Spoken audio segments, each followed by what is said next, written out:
Before the video starts, huwag kalimutan mag-subscribe at i-hit ang notification bell button para sa ating video updates. Maraming salamat mga ka-sounds. Bagong lahat, shoutout muna natin si Mr. Ron Carlo Larcena, Mr. Bernabe Aquino from San Carlos City, Pangasinan, Mr. Jimboy Tautuan of Bulacan, Mr. Mateo Gabriel Marino, at si MRR or Mr. Ka from Thailand. Maraming salamat sa suporta niyo mga ka-sounds. Good day mga ka-sounds, welcome back to my channel. Ngayong araw na to, pag-uusapan ulit natin si Ace LX20 natin. Dahil sa hot issue yung ating Ace LX20 na madali daw umilaw yung clip. So gagawa natin ng paraan nito kung paano natin mawala yung yung ilaw ng clipping na ito. So mga ka-sounds, para sa akin napansin ko lang na si Ace LX20 pag niloloada natin siya ng 1200 watts, madali talagang umilaw yung clipping ng ating Ace LX20. Pero kung nakaset naman yung ating Ace LX20 sa bridge mode, hindi naman umiilaw yung clipping natin. Nasa signal, hanggang signal lamang yung ilaw ng ating Ace LX20.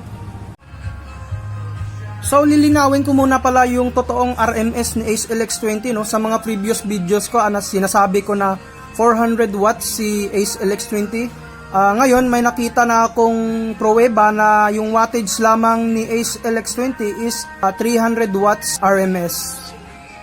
So ngayon gumamit tayo ng Kevler GX7, tapos Sakura 737, ginawa natin siyang 4 mid high. Bali ito yung 737 natin yung nakaload sa ating HW na 500 watts. Pero nakaset lamang to for mid, tapos yung mid high naman natin is yung Kevler GX7.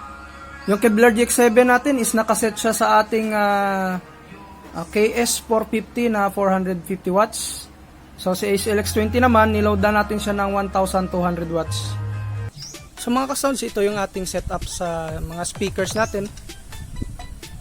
So yung sa taas natin is yung KS 450, HW 1250 natin, 500 watts, tapos 1200 watts na jackhammer.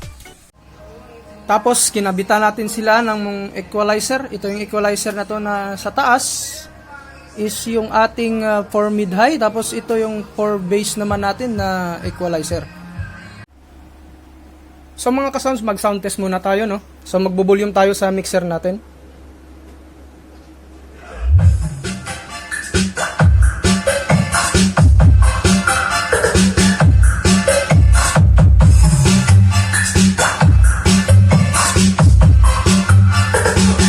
So mga ka-sounds, kung mapapansin nyo, yung ilaw ng clip ng ating Ace LX20 is umiilaw, no? So try ulit nating volumean yung mixer.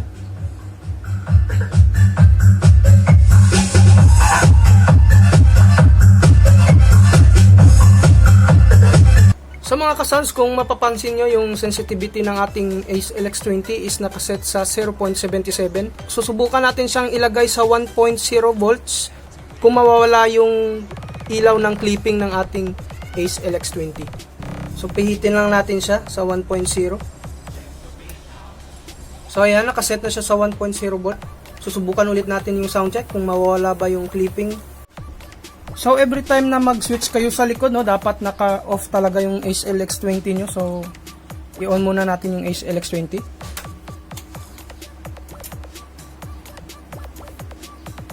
Set natin siya sa full volume. So magbo-volume ulit tayo sa ating mixer.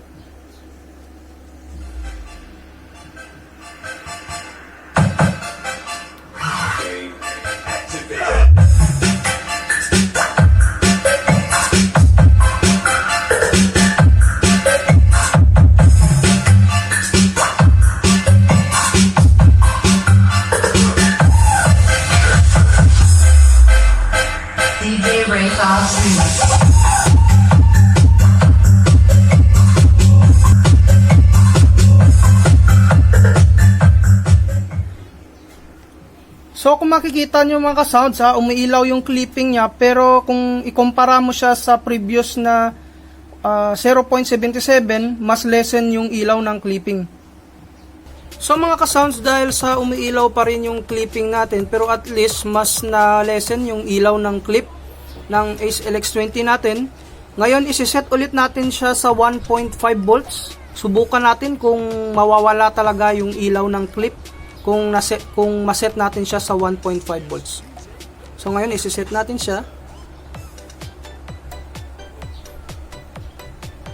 So ayan, naka 1.5 volts na siya.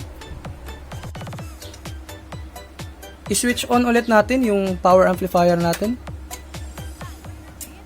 Tapos i-full volume ulit. So ngayon ano na tayo, sound test ulit tayo na nakaset yung 1.5 volts sa ating Ace LX20. Subukan natin kung mawala talaga yung clip ng ating Ace LX20.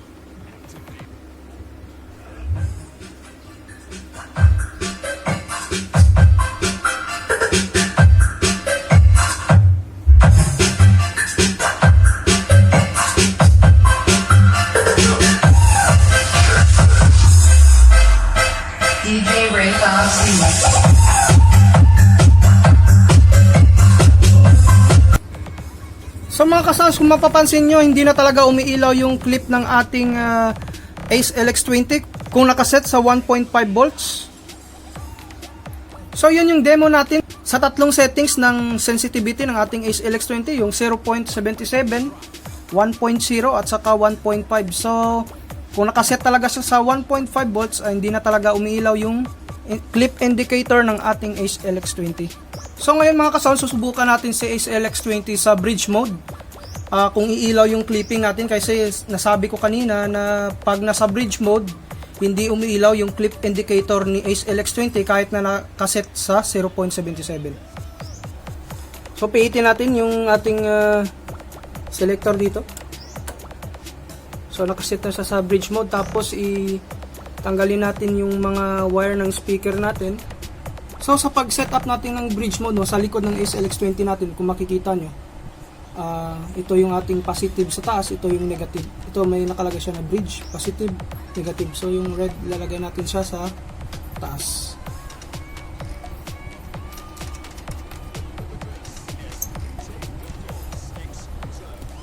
So may nagtataka pa rin na mga beginners na bakit daw sa parehong red ko siya nilagay. So dahil sa naka-bridge mode siya, ito yung naka-indicate sa niya, sa manual sa likod. So diyan natin i-connect.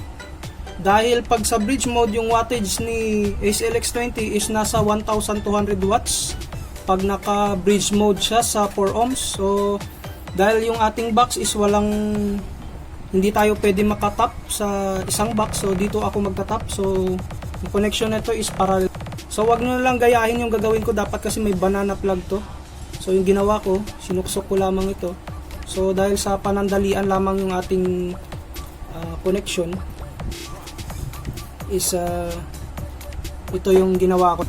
So kung isang speakers lang yung kinabit natin sa bridge mode, yung wattage niya is 900 watts sa 8 ohms. So dahil dalawa yung ating kinabit, magiging 4 ohms na siya. So yung kalalabasan ng wattage nito is 1200 watts. So mga ka-sounds, nakaset na siya sa bridge mode, no? So yung sensitivity niya is sinet natin sa 0.77, di ko lang pinakita sa video. So simulan natin yung sound test ng bridge mode natin. So yung sound test natin is Ace LX20 lang muna. In-off ko muna yung mga mid-high natin. Subukan muna natin kung maganda yung tunog ng ating bridge mode. So yun mga ka-sounds, no, natimpla na natin. So subukan na natin yung sound test.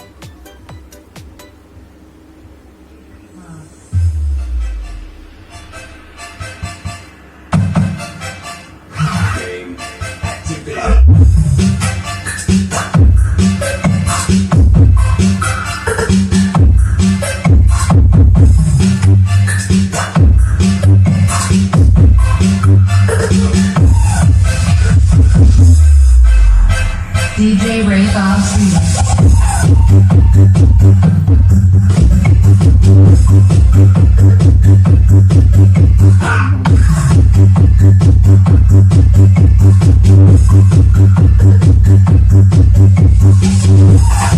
So kung mapapansin nyo sa bridge mode natin, hindi talaga umilaw yung clip indicator ng ating Ace LX20. So it means kayang-kaya ni Ace LX20 yung dalawang 1200 watts sa bridge mode. So mga ka-sounds, magsa-sound test na lamang tayo, no? Bali si Ace LX20 natin nakaset sa bridge mode siya. So mag-sound test lang tayo ng isang music. Subukan natin kung gaano kalakas si Ace LX20 na naka-bridge mode na may mid-high. So subukan na natin. DJ Lakas.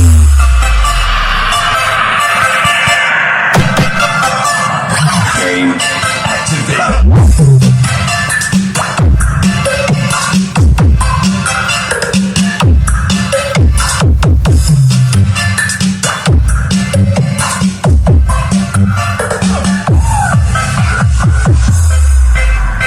DJ Lakas remix.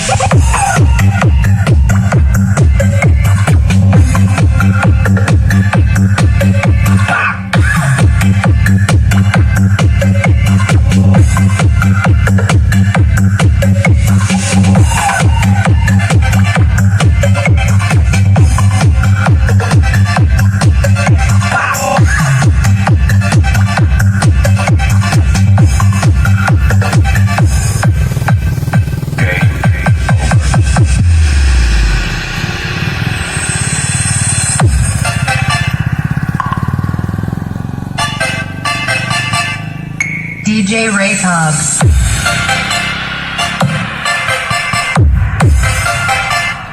Game activate.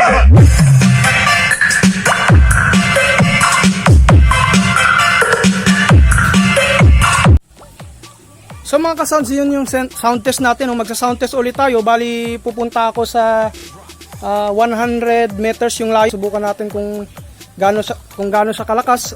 Naka-bridge mode pa rin yung Ace LX20 natin. Bali pupunta tayo doon sa may baba doon. Bali mga taniman na ng palay doon. So maglalakad muna ako doon papunta doon. Subukan na natin kung gaano siya kalakas, kung maririnig ba doon, kung okay ba yung tunog niya. So mga kasams, nandito na ako sa taniman ng palay. Tutunog na yun maya maya. Bali yung sound namin nandun sa taas. So punta tayo dito. Within 2 minutes papatunugin yun ng aking kapatid. So kailangan makapwesto tayo dito. Oh, pagod. So okay na yung pwesto na natin. Mga 100 to 150 meters yung layo natin ito. So ito yung ano namin, yung palay. Si father yung nagtanim nito, ito at saka dito. So hintayin natin yung sound na tumunog. Sana hindi lang mag brown out.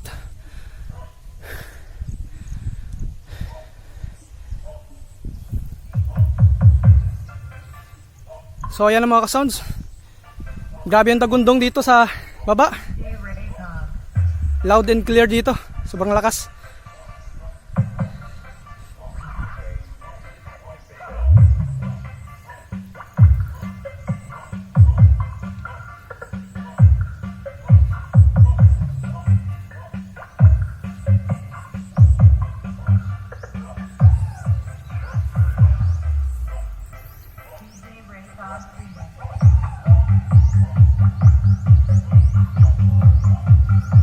So kung maririnig nyo dito live, napakalakas ng sub nya, no?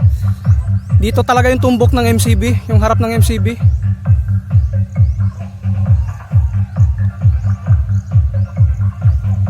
So paano pa kaya kung dalawang Ace LX20 yung nagdadrive na set natin sa bridge mode? Tapos dalawa, may apat tayong JH1512 na 1200 watts.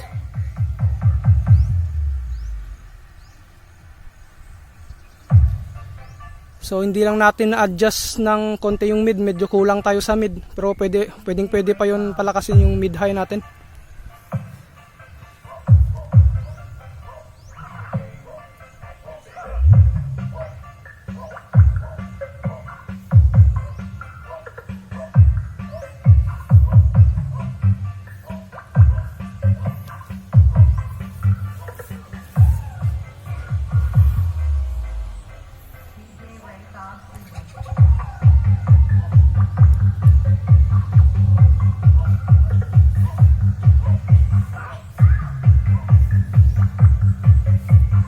So actually pala mga sounds, hindi ko pala tinodo pa yung volume dito sa Ace LX20 natin, yung sa mixer natin medyo naka-adjust pa yun.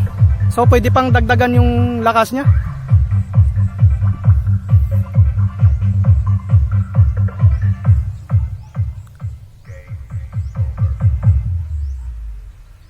So ayan mga ka-sounds, natapos na yung ating sound test.